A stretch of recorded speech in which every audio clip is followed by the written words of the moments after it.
मोदी साहब कहते हैं कि इनकी आयात दुगनी करनी है, कहां से दुगनी होगी। दूसरा अन्नदाता कहते हैं, लेकिन इनकी तरफ देखता कोई नहीं है। बीज टाइम का नहीं है, खाद जो है डीएपी बड़ी मुश्किल से मिली है, अभी आई है। यूरिया 2.5 महीने से नहीं आया।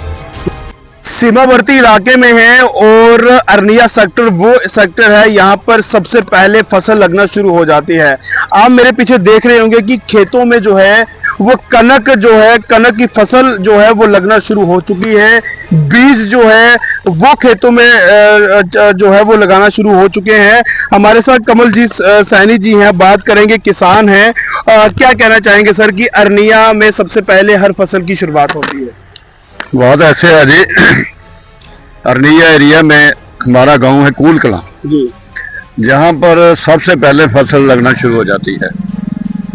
लेकिन बदकिस्मती है हमारी, फसल तो लगाते हैं लेकिन इसकी मार्केटिंग नहीं है जी। पहले हमने मुंजी लगाई थी, चोना लगाया था, मार्केटिंग कोई नहीं है जी। कोई कंडा नहीं लगा सरकारी, कोई कुछ नहीं। प्राइवेट लोग लेते हैं, अपने भाव में लेते हैं, कौड़ियों भाव में लेते हैं। गवर्नमेंट का रेट है 2400 कुछ रुपए, लेकिन ये लेते हैं 1800 1900, ज्यादा से ज्यादा 2000 तक। 2400 तो कुछ रुपए क्विंटल है गवर्नमेंट का रेट, लेकिन कंडा नहीं लगाते। हमें चूना लगता है 450-500 रुपए का। तो जिमीदार कहाँ, मोदी साहब कहते हैं कि इनकी आयात दुगनी करनी है, कहां से दुगनी होगी। दूसरा, आज हम गंदम की बजाई कर रहे हैं, बीज टाइम का नहीं है। खाद जो है डीएपी बड़ी मुश्किल से मिली है, अभी आई है। यूरिया 2.5 महीने से नहीं आया, अभी आया है। क्या फसल उगाएंगे किसान? तो गवर्नमेंट की तरफ से बहुत ज्यादा मार है, लेकिन किसान फिर भी जी रहा है। किसान ही एक हिंदुस्तान में देश की रीढ़ की हड्डी है। बिल्कुल, अन्नदाता कहते हैं। अन्नदाता कहते हैं, लेकिन इनकी तरफ देखता कोई नहीं है। बिल्कुल, मैं रिक्वेस्ट करूंगा गवर्नमेंट के आगे, इस सरकार के आगे, जिम्मेदार को टाइम का बीज दो, टाइम की फसल हो, ज्यादा से ज्यादा फसल निकाल सकें, इसकी मार्केटिंग की जाए ताकि जिम्मेदार को कोई फायदा मिल सके। वरना खाली इनके पैसे ही पूरे होते हैं। बिल्कुल बिल्कुल बिल्कुल सही कहा कि किसान को जो है वो दोहरी मार लगती है, और खासतौर पे बॉर्डर के लोगों को जब भी यहाँ पे मुश्किलातों का सामना होता है तो ये बॉर्डर के लोगों को सबसे ज्यादा नुकसान भी जो है वो यहाँ देखने को मिलता है। पर सरकार क्यों इन चीजों में पीछे रहती है? क्योंकि एक तरफ किसान को अन्नदाता कहती है और दूसरी तरफ हर चीज वक्त पे ना मिलना।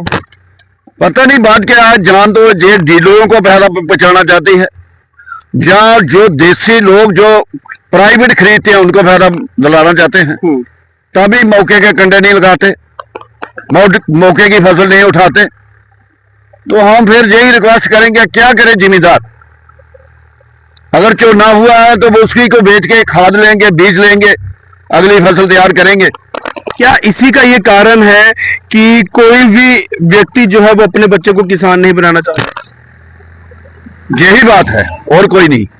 अगर टाइम का बीज मिल जाए, टाइम की खाद मिल जाए, टाइम का पानी मिल जाए, तो किसान जो ऊपर जाएगा। लेकिन मैं एक रिक्वेस्ट और करूंगा जी, इसके साथ साथ, हमारा जो छोटा किसान है, किसी के पास 2 कनाल है, किसी के पास 4 कनाल है, किसी के पास 8 कनाल है। कोई बड़ा जिम्मेदार होगा जिसके पास होगी 25, 30, 40 कनाल, तो बाकी सभी छोटे जिम्मेदार हैं। नहर का पानी तो पहुंचता नहीं, तो पंप सेट हर आदमी ने लगाया है। मैं गवर्नमेंट से आगे ये रिक्वेस्ट करूंगा, पुरजोर किसानों की तरफ से, इनको जो पंप सेट का किराया है वो माफ किया जाए। बिल्कुल, कहेंगे वो ये नहीं दे सकते, 2 कनाल वाला क्या पंप का किराया देगा? तो मेरी यही रिक्वेस्ट है, जिसकी 5 किले से नीचे जमीन है उसको किराया नहीं लगना चाहिए, तभी जिम्मेदार अपनी रोजी रोटी कमा सकता है और खाना खा सकता है। मेरी गवर्नमेंट के आगे यही रिक्वेस्ट है कोशिश करें छोटे जिम्मेदार को 5% का किराया, बिजली का किराया माफ हो, ताकि वो अपनी रोजी रोटी चला सके। मेरी इतनी रिक्वेस्ट है। बिल्कुल, आप बिल्कुल सही बात कही कि काफी मुश्किलातों का सामना जो है खासतौर पे बॉर्डर का जो किसान है उसको करना पड़ता है। छोटे जो किसान हैं 2 कनाल 3 कनाल 4 कनाल वाले, उनको भी पंप सेट का जो है वो किराया देना पड़ता है। कहीं ना कहीं सोचना पड़ेगा, किसान के लिए सोचना पड़ेगा। तो तभी का बार बार कहा जाता है कि कोई भी किसान अपने बच्चे को जो है वो किसान नहीं बनाना चाहता, डॉक्टर अपने बेटे को डॉक्टर बनाना चाहता है, और एक कोई भी गवर्नमेंट एम्प्लॉय अपने बच्चे को जो है वो अपनी तरह ही बनाना चाहता है, पर एक किसान कभी अपने बच्चे को किसान नहीं बनाना चाहता। क्यों? क्योंकि सरकार कभी भी कोई चीज वक्त पर नहीं देती। आप सबकी क्या राय है जरूर साझी करिएगा। देखते रहिए चैनल 1।